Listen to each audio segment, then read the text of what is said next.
सभी सुंदर साथ को कोटानुकोट प्रेम प्रणाम। सुंदर साथ जी, पिछले वीडियो में हमने श्री खुलासा ग्रंथ के प्रकरण 16 की 10 तक की चौपाई का पाठ पूर्ण किया। आज हम आगे की चौपाइयों का पाठ करेंगे।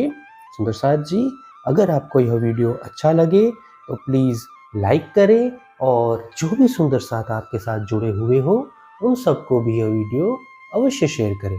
सुंदर साथ जी, जिन्होंने अब तक हमारे इस चैनल को सब्सक्राइब नहीं किया, वे प्लीज़ इस चैनल को सब्सक्राइब कर दें ताकि आने वाले नए वीडियो का नोटिफिकेशन आपको तुरंत मिल जाए। एक जानवर अरस का, मैं तोल्या तिनका बल, क्यों कहूँ तफावत, ओ फना ए निहचल। मैंने परम धाम के मात्र एक पशु की शक्ति को तोलना चाहा, उन दोनों का अंतर मैं कैसे वर्णन करूं, कारण कि कहाँ अविनाशी धाम के प्राणी और कहाँ नश्वर संसार के प्राणी। लाख ब्रह्मांड की दुनी का, हे हिकमत बोल बुध जेता, दे दिल नजरो तोलिया, मैं लिया अंदर में एता। ज्यों कबूतर खेल के, हुए अलेखे ईत, आदमी एक नासूत का, दो देखो तफावत।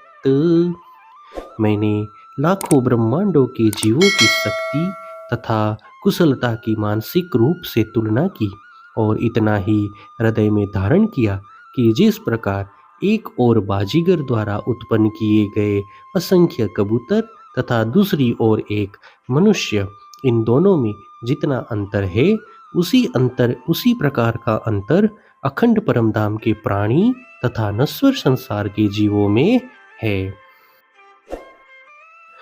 कोई कहसी ये कछु नहीं, और ए तो है जीवते, ए जवाब है तीन को, देखो पटंतर ए।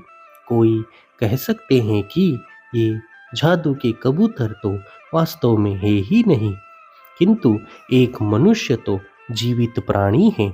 उनके लिए भी यही उत्तर है कि नश्वर संसार के प्राणी का कोई अस्तित्व नहीं है, जबकि अखंड परम धाम का पशु भी शाश्वत है। दोनों में यही अंतर है।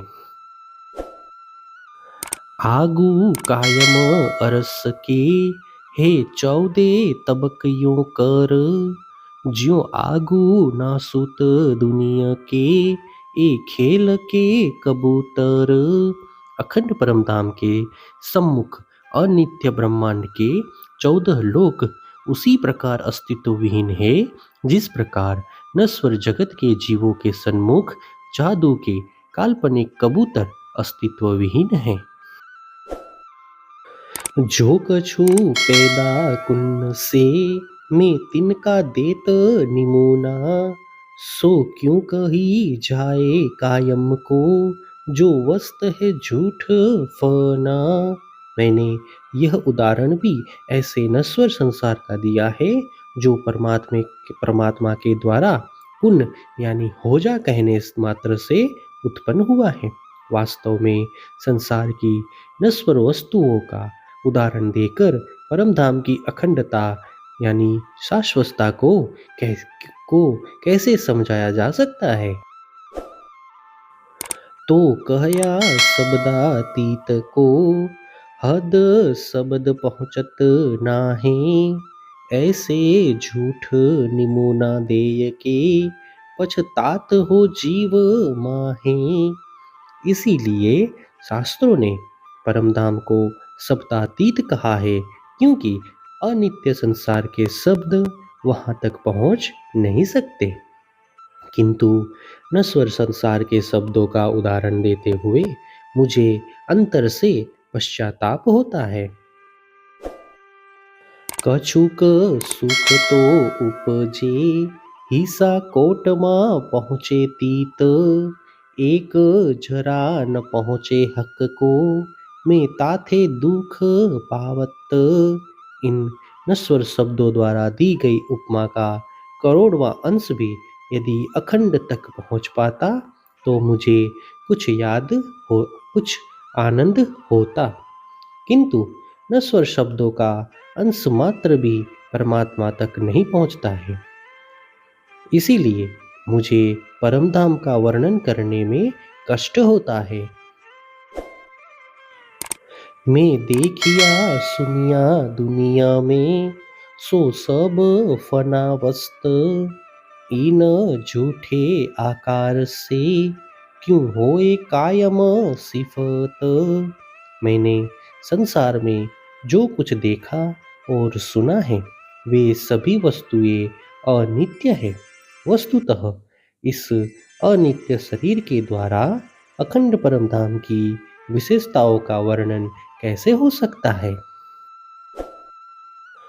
ताथे सिफत में क्यों करूं अरस अजीम की ख्वाब में ईत, एता भी कहूँ मैं हुक्क में और कहने वाला नकीत। इसीलिए मैं इस नश्वर संसार में अखंड परमधाम की विशेषताओं का वर्णन कैसे करूं। इतना भी मैं धाम धनी के आदेश द्वारा ही कह रहा हूँ, अन्यथा इतना कहने वाला भी तो कहीं नहीं है। हे सुंदर साथ जी, इसी के साथ श्री खुलासा ग्रंथ के प्रकरण 16 की 20 तक की चौपाई का पाठ पूर्ण हुआ। आगे की चौपाइयों का पाठ हम नेक्स्ट वीडियो में करेंगे। सुंदर साथ जी, अगर आपको यह वीडियो अच्छा लगा तो प्लीज़ लाइक, शेयर और सब्सक्राइब अवश्य कर दें। प्रणाम जी।